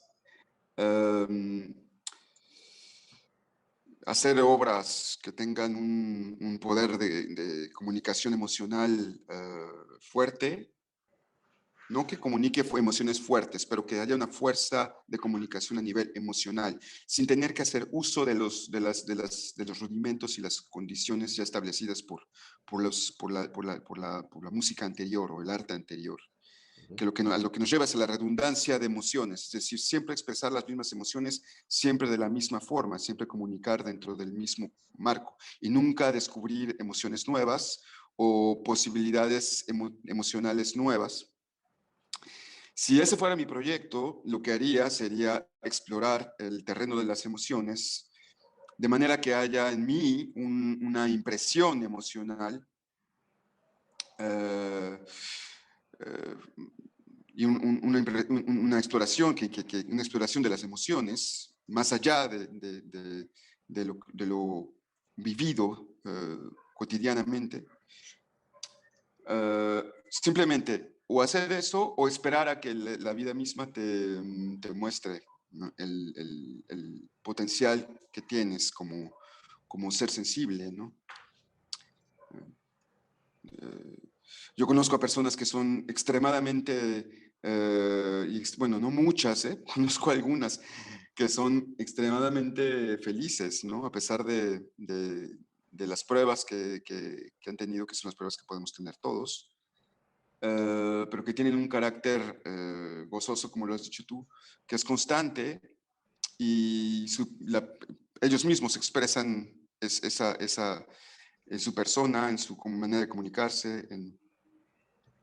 Parece que también hay eso, hay una especie de configuración también, hay personas que son personalidades, que son más más taciturnas, más oscuras, más sombrías en su ánimo. Eso también seguramente tendría algo que ver, ¿no? Sin Ok, embargo, hay una posibilidad de explorar el terreno de las emociones de manera deliberada y controlada, de manera que podamos tener una impresión, que esa impresión después se traduzca hacia lo que producimos como música. A mí lo que me interesa es que otras emociones pueden, no retomar el proyecto de expresar la tristeza o expresar el gozo, sino más bien descubrir qué emociones están en la música que hago a posteriori, no a priori. Asumo que yo soy un sensible de entrada y que si tengo la intención de transmitir alguna emoción, no necesariamente tiene que ser una emoción catalogada. Y simplemente confío en que hay un potencial sensible y emocional transferible, que cómo lo transfieres en el proceso, esa es la gran cuestión. Y creo que cada uno puede encontrar soluciones que no son forzosamente de orden técnico, ¿no? Sino más bien simplemente vivencial, que se integran al proceso, que podemos integrar al proceso deliberadamente, ¿no? Es lo que quería comentar. ya. Yo no sé hasta qué punto, eh, en primer lugar, como te decía, no estoy de acuerdo en que no podemos expresar emociones que no conocemos. No lo sabemos. Cuando las conozcamos ya lo sabremos. Es algo que depende de la experiencia de cada quien. Ahora, a mí me parece muy racionalista, muy especulativo el decir, voy a investigar qué emociones hay, casi como en busca de un nuevo catálogo para los creadores. Voy a ver si entre las emociones esta me queda o no me queda. Probablemente lo entendí mal, o probablemente sí lo entendí, pero me suena a un ensayo de especular en torno a la idea de la emoción. Especular para ver a dónde voy. Pero, es más, el ensayo no parece ser eh, pues, muy productivo en la medida en la que es un ensayo que dice, no me lo voy a proponer al crear, sino a posteriori. Ver qué emoción hubo ahí. ¿Cómo voy a ver qué emoción hubo si no tengo noción de que la emoción estuvo? La emoción no ocurre en la inconsciencia total del proceso creativo. Puede ocurrir, digamos, que no te das cuenta, que supones que hay alguna emoción por ahí que no la entiendes bien y que la dejas y después ya tratarás de entenderla. Esa parte sí. Pero hay algo, a mi entender, demasiado especulativo en lo que estás hablando, que sonaría a ver hasta dónde puedo yo tocar emociones nuevas sin proponérmelo. Como si fuera un objetivo constructivo. Esa parte no me parece que tenga futuro, u otro futuro que no sea el especulativo o el constructivo eminentemente.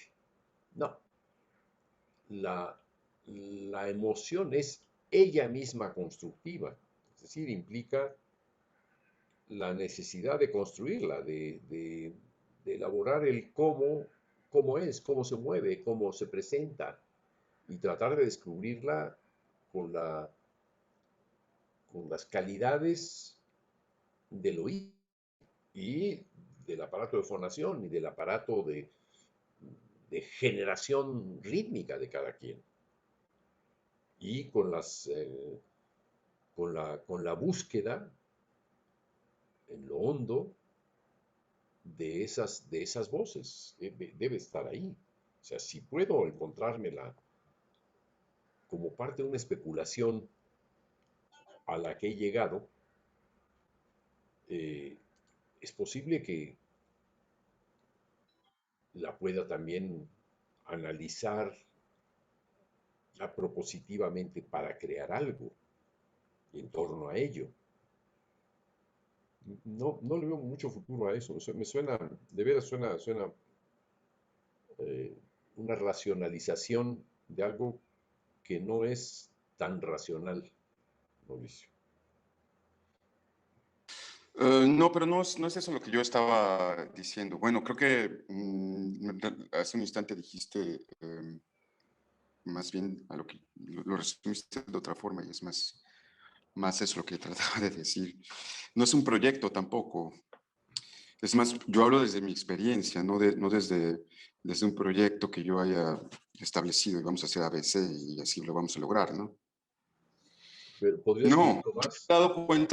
yo me he dado cuenta de que sin tener la intención de transmitir ninguna emoción en particular en la música que he escrito, las personas me han dado un retorno de una cierta emoción que sintieron y que no pueden describir.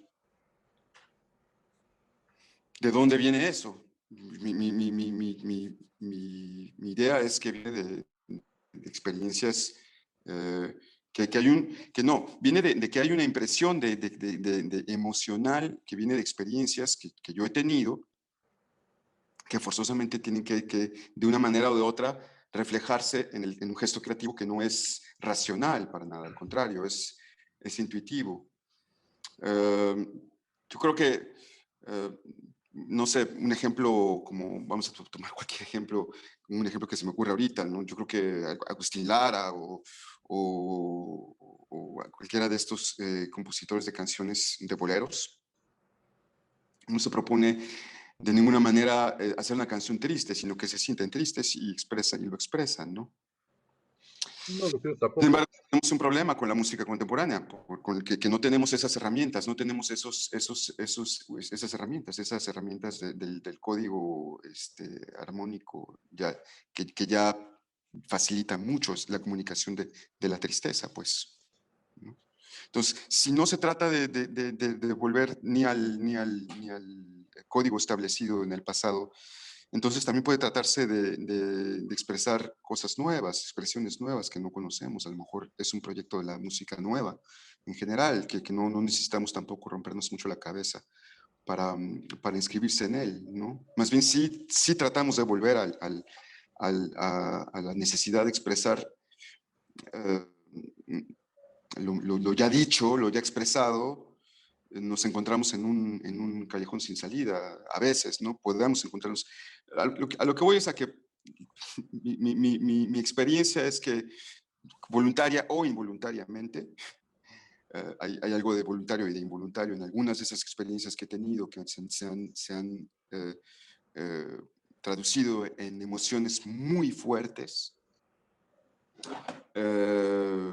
La única razón por la cual yo encuentro una respuesta a por qué algunas personas me han dado ese eco, algunas personas que han escuchado mis piezas en concierto, pues es que hay un contenido emocional que no es definible, que no es descriptible porque el lenguaje no nos lo permite todavía y que forma parte del proceso.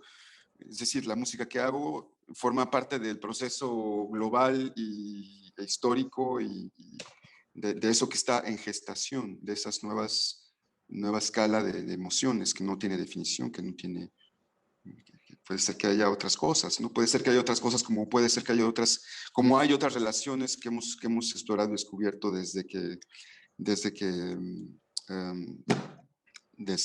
se terminó el sistema tonal con Wagner, ¿no? Breve, eso es lo que quería aclarar, ¿no? No es realmente una especulación de ese tipo, ¿no? Es más hablar desde la experiencia personal. Ya, ok, está bueno, muy bien. ¿Alguien más?